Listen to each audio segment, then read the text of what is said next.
And we're back in Studio K with Christy Costello. Christy, how you feeling after that one? Feeling pretty good. That's great. That was raucous. That was definitely rocking. So you broke a string. I did. You broke a string. Which one was I it? never break strings. Really? I broke the D string too. It was in the middle of the guitar. So that was fun maneuvering. But at least my band is so good that they can carry the weight And you're of so when good when too. I fall. They can pick me up. Oh, yeah, that was a graceful fall. If it even was a fall, I think It was pretty good. It was You a pretty handled big it fall. well. Usually when a string breaks, you're lucky. Most people get the high E string breaks, and you're like, Right. I can wing this. Yeah. But when it's in the middle of the guitar, you're like, every single triad is got that D in it, Right. you know, and then you're just kind of screwed. Well, I hope it allowed for a good visual for our video. that I will go hope up so, on too. YouTube. Yeah. It definitely was one of those things where I'm all of a sudden I'm like walking up to each person in the band going, look at me, look, wow, that happened. Totally. All right. Well, let's talk about your group. I want you to introduce yourself, what you play, and then your bandmates and what they play, Okay. please. I am Christy Costello. I play the guitar in this group, and I sing the songs and write some of them, most of them, if they're not written by somebody I really enjoyed covering. And then we have Matt Powell. He's over there looking at me with his arms crossed, nodding. You guys can't see him. He plays the keyboards and the saxophone in the band. He squonks it up. Next to him is Austin Cecil. He was doing all the fun noises that you hear go boom, bang, and then and some alien sounds. What's the guy from, what guy were we Tim Allen? Lots of Tim Allen in there. Yeah. And Austin, next to him is Orion Trion. And Orion was to the right of me. You guys don't know this because you weren't here, but he was to the right of me. And playing the other guitar and saving my butt. Yeah, and then next to him is Monica LaPlante. And she was holding down the bottom, playing the bass and singing. They all sing some songs. They sing some backups too. Yeah. Yeah. Totally. Well, the chemistry in this group is unparalleled because you all play in each other's groups. Yeah. Right? And you were just here in March supporting were. Monica LaPlante. We're trying to get back too so we can play Orion's tunes. Yeah, So we'll see if we can do it 3 times in 1 year. I think it's possible. I think it's definitely possible. I love the vibe. I would love to have you guys back Thank in you. any form. So, yeah. And so this is your 5th time back in Studio K? 5th on the Polaroids. I fantastic. actually don't know if I was pre-Polaroid or not. Oh. Doesn't that sound I think- funny? I think we- Pre-Polaroid Radio K. I think we started like right away with the Polaroids. I'm not sure. I don't know. I think because I look at some of them and I'm like, no, wait. There's so many Yeah. bands from the 90s not up there. Oh. We might have lost some. I mean, I think yeah. That could be. I've seen Polaroids from the 90s for sure somewhere. Oh. But I wonder if you guys have some archival box. I'm sure full we of do them. somewhere. We're already running out of room in here, and I think, yeah, it dates back to like 2006 only. I so, suppose. yeah, lots of groups come through here. And I think you were the record holder for most times. I don't coming think in. I am. Really? I think I wanted my jacket, but Oh. I have no idea who the record holders are. I wonder who it is. Somebody in this town. Well, So somebody's you're gotten up there. around. Somebody's playing in all the bands. Totally. Yeah. Well, you're up there, I think. Thank you. Lots of appearances. Yeah. That's Where's my great. jacket? We'll get you some merch later All on. right. Oh, cool. Cool. All right. I'll All take right. the pins, Yeah. Awesome. buttons. All right, well, let's talk about what we just heard. So 4 songs total. 3 of those songs I have not heard of before. They're not on streaming platforms. Can you talk about those songs? Are they part of an upcoming project by Yeah, chance? they will be on my first solo record, Great. and we're not sure of the release date yet. It keeps changing, but that's the land of recording records Yeah. and trying to get vinyl. But all these guys are on it, so it's really exciting because we're all on each other's records too. I mean, that's what kind of happens. But Yeah. I'm excited to be trickling out release after release until. Yeah, And so you got to I think some people for the first time might have heard some of those songs, totally. including you. Yeah, myself, yes. One of them that I did recognize, Uranium Baby. Yeah. That one's out. That one came out in February, correct? As Yeah. a single. Yeah. I think it was March, Oh, in March. but yeah. Okay. Same thing, Yeah. right? It's Very winter. close to each other. Right. Right. Yeah, and that was a fun one. Yeah. Tell me about that one because the lyrics in there are crazy. Like I wrote down one of them. You ever get oh, yeah, please tell me. Yeah, Daddy's little warheads frolic in the fallout, smiling in the afterglow. Is this like a dystopian reality that you're painting? Are you commenting on something in our reality or? Yeah, I mean, it's that imaginary. Somebody's going to press the big red button. Yeah, right. And what happens when we really actually, besides the last one or two of them, we know the effects. But everybody's always talking nuclear arms. And you're like, what if there was a nuclear war? We would not be the same afterwards. We just wouldn't. And it goes back to my love of B movies, trauma films. I don't know if you ever saw like the Class of Nukem High, just weird B stuff. Like what would happen to us if, we're the next generation post the nuclear war? What if we did come out with 3 arms, 3 eyes? You could have somebody have X-ray vision. We got used to the fact that uranium is now part of us. Right. Who knows? Yeah. It's just sci-fi. It's fun. Yeah, totally. I think sonically it's really fitting too with the theme of that song. Thank you. It's hard. I like it. Yeah. Okay. Cool. I want to talk about your story because you're kind of a household name in the Twin Cities. I would say, not only as a musician, but you're also a talent booker. We were talking about that a little bit before. But you're from northern Minnesota. How did you make your way down to the Twin Cities? I came down here all the time as a teenager to see shows. Cool. So it was music that pretty much brought you down here. For sure. Okay. Once I proved to my parents that I would do good in school, and I promised I'd be at class, getting good grades. They started allowing me to go to Minneapolis, which was a 3.5-hour drive, to see a show in the entry on a Sunday night. Wow. Because that was about it. Like, it was Sunday night, all-age shows. They had the Sunday night dance party, and then you could see. There wasn't much for us, all-agers, but it was so exciting because they usually had pretty decent shows. Yeah. And I started following the Minneapolis scene and racing to see shows and getting back home in time for school, which would be at 3 a.m. I'd get my 3 hours of sleep. We'd all go to Perkins the next morning or whatever and drink like 3 pots of coffee. I love it. Yeah, go back to school, crash when we got home, you know, but we had to prove that we could do it just to do it. Right. And I saw a lot of bands back then. So. And then when did you start playing yourself? I started playing in my very first band in 1993.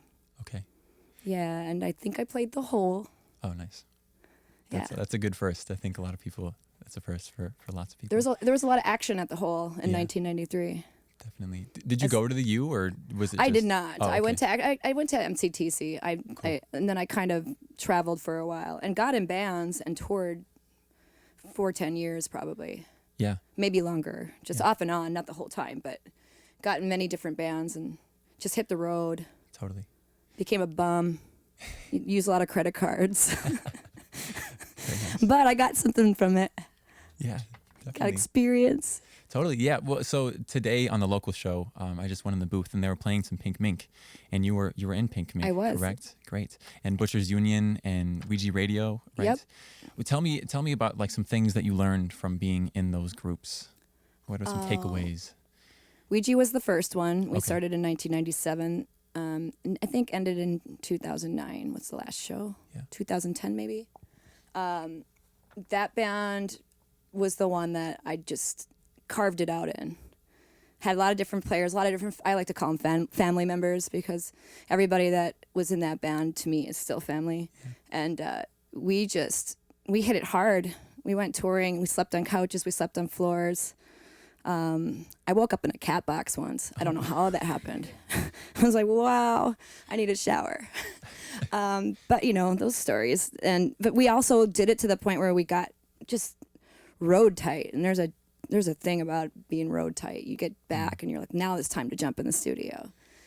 All that was, and you connect with people all over the place and you just start planting seeds and growing. Yeah. First experience was that, and then I think my second experience, I got asked to be in a band from another town because Ouija Radio did pretty decent in Detroit. Oh, cool. So I got a Detroit connection, and I ended up becoming a member of the Von Bondies. Oh, cool. So that was a stint there. And you lived out in Detroit? I didn't live there. Oh, okay. I felt like I did. Yeah. I ended up booking shows there too, guys. I booked shows, but had some fun, met people, connected. It's the Midwestern thing, I guess. But yeah, so 3 years in that, and came home, and I was like, I don't know. At that point, I was kind of exhausted. Thought I was going to stop. But then some friends came to me, Arzu. She's like, you're not putting that guitar down. I'm not going to let you. And we started playing songs in the basement, and next thing you know, Pink Mink was born. Oh, okay. And my drummer, Charles Gare, he was in Ouija Radio for a really long time. He ended up being in Pink Mink as well. And we did that for a good 5 years. Yeah.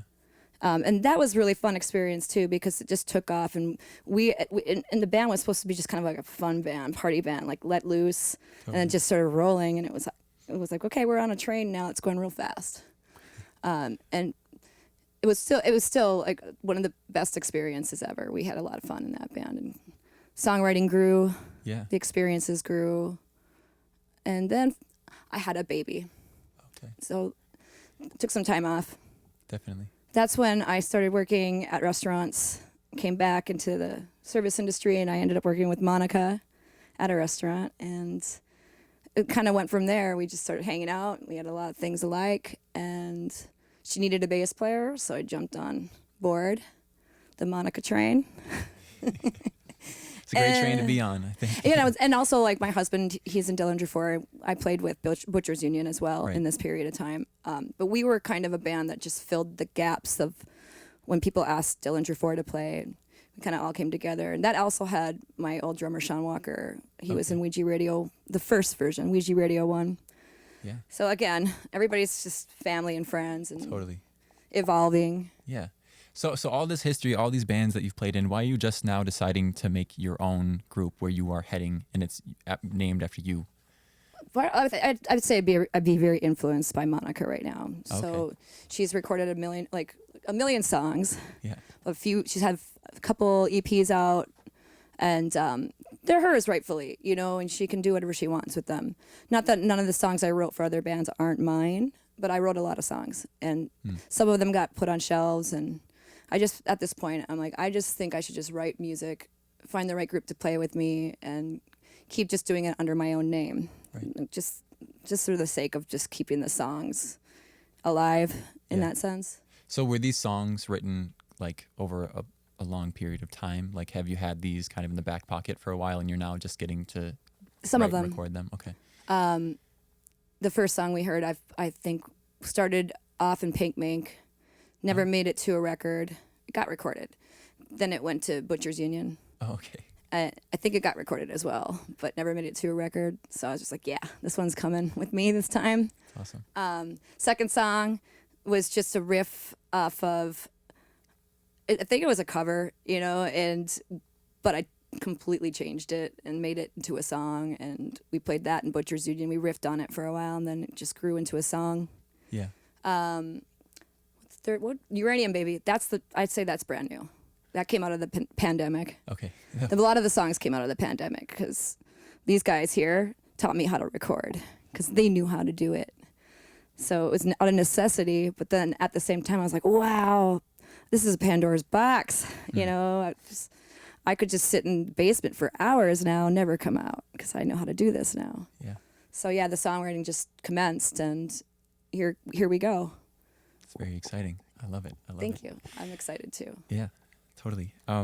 So I'm curious about the talent booking side of you as well. You said you started at the Turf Club. I did. I wasn't a booker there yet. Oh, okay. But in the 90s, I did some kind of festival shows. Yeah. I think it started out with Night of the Living Prom, which was a 2-floor adventure because there's the Clown Lounge down there. Yeah. So I think there was 10 or 8 bands, but each band had like a set time they would play. One would be upstairs, and when that one upstairs ended, the one downstairs would start. But you had to do at least 3 or 4 covers and then play your originals. Mm-hmm. So it felt like a prom. Yeah. Everybody, like, you could dress up or you could dress down, or you didn't have to dress at all. You could dress gore. I think it was pre-zombie proms, but people came zombie promed. Really? Yeah. So, and I'm pretty happy to say that my posters for that, the silkscreen posters, are still in frames on the turf wall. Wow, that's awesome. Yeah. Where are they in the turf? I think they're in the main where all the posters are. Oh, okay. When you're in the standing room in the venue. Yeah. You could see the Night of the Living Prom. At least one of them's still up. Cool. But I had my first adventures there. But I also started booking shows up north, doing some shows above the Electric Fetus in Duluth. Oh. There's a ballroom upstairs. I had Hammerhead and Saucer, if anybody knows. Hey, Pete Anderson. Yeah, Saucer. They were a pretty big band in the 90s here. Yeah. They all came up, down, up, and played. I get mixed up. Thinking about, place, I'm yeah. from the north. That's right. You go up to go north. Okay, down to go south. We can figure this out. So are there like some pretty big names that you've booked that you're really proud of? Oh, gosh. Yeah. I have to think really hard on this because there's so many years right now. You know, when you ask a question where it's like, I could start somewhere here with this question. Right. Because you're still doing it. You're at Dusty's. I am. But like my right now, my head just exploded because I'm like, it's like that question: who's your favorite artist? Right.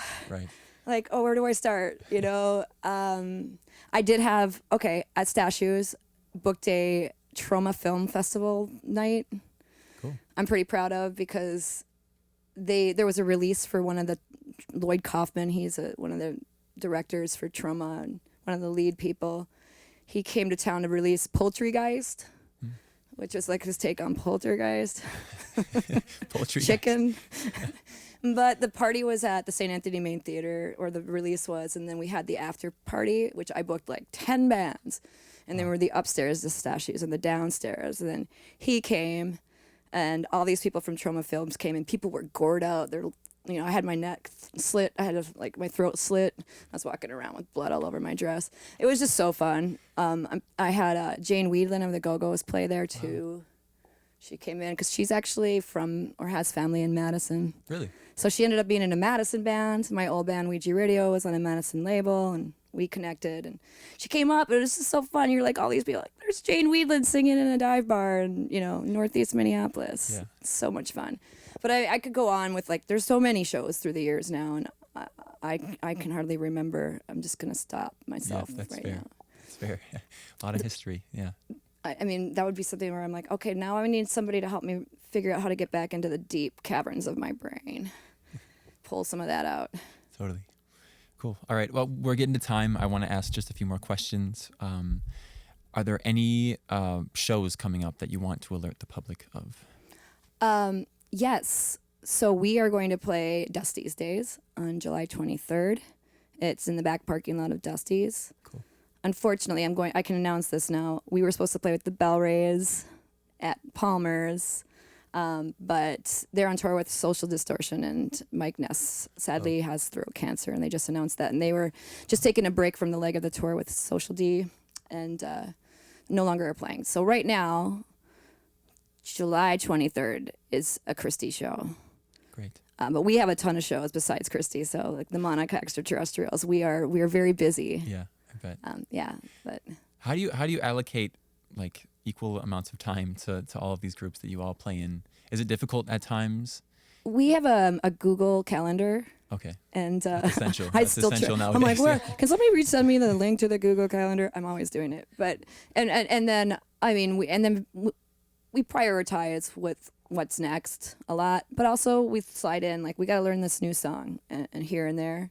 Yeah. I also should mention that if anybody wants to come up north next weekend, we're playing in Aiken at Aiken Opera House. Cool. And I guess it's a resort town. If y'all want to come up and hang with us, we're going to be up there for the whole night. Could be fun. It's a Minnesota thing to do. Definitely. Up, yeah. I wonder if we can find somebody to get us out on the lake. Let's find somebody at the show. You got a boat? I don't have a boat. I'm sorry. You don't have a boat? I don't. No. I'm a city boy. I don't go out to the lakes. I don't have one either. Yeah. I wish that would be I know nice. That would be really nice. Yeah. What is it? So it's on a lake up there? There's lakes everywhere. Yeah. Monica, you've been there. How was it? Yeah, it's a big lake town. Big lake town. Big lake town. Yeah, they do. Everybody's cabin is up there. Yeah. So it's pretty hopping in the summer. People go up there to fish. Yeah, lots of fishing, maybe paddleboard yoga. I think there's a lot of that up there. Yeah, and you can swim if you're not afraid of fish and lakes. Yeah, Nice. but there's quite a roster of people playing up there. I was really surprised. Like Haley and some Alan Sparhawk projects, and That's great. like they're getting people in Aiken, so why Yeah. not? Sounds enticing.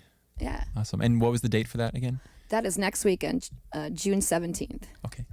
Awesome. Yeah, so I was gonna say that is actually the next Christy show, and Extraterrestrials are playing it as well. So Awesome. yeah, Great.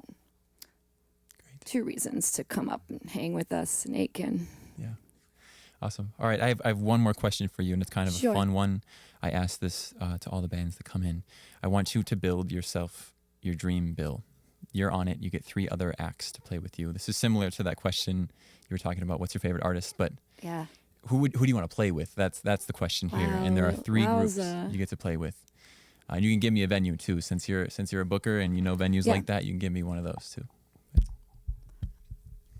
I would die to play with Susie Sue. That's a dream, right? I can say that. Cool. And I love the OCs, so I'm gonna go OCs on this one. Nice. One more. Give me one more. Oh, one more, 3. Okay. And it can't be extraterrestrials or Monica Okay. LaPlante. All right. Oh, this is Dead or this is- alive too. They can be dead too. Does that change your other answers? It kind of does. I would say Tina Turner, but Nice. I mean I'd be humbled to play with Tina Turner. It'd be scary though. But realistically, I'd almost want to say something like along the lines of Gary Newman. Cool. Yeah, So what's the final lineup? What have we got? for the band. Yeah. This is the final. Bill. For the bill. Sorry. Oh, Yeah. shoot. Oh, my dream bill. Your dream oh, bill, wow. yes. So I mean, this is all this is together. This is all together. This is all together. One night, one venue. Well, one... okay. All right. I had to mix this up a little bit then. Okay. Okay. Oh man, this is really, really, really, really tough. But okay. Susie Sue. It's got to be Tina Turner with the Ikettes. Okay. Nice. And then we got to throw some new wave in there. So Gary Newman. But I also think we should throw somebody else, let's put Public Enemy in there. Oh wow, yeah. Let's just mix it up a Yes, little bit. please. That's great. Okay, I'll give you 5 for this one because that's Okay. That's Public Enemy can be the special guest We would definitely be the openers on the side stage, on the side stage. in the garage, in the parking lot. And do you have a venue in mind that you want to play at? Why not say Red Rocks? Oh, the yeah. dream venue. Totally. Awesome. That's quite the bill. Thank Yeah. you for building that for us. Great. All right. Well, thank you so much for coming out once again, Christy Costello. Really appreciate Thanks for it. having me and us. Yes, of course. All right. Well, we're going to kick it back to the studio for some more local music until 5 p.m. Please stick around for that. And you're listening to Radio K, Real College Radio.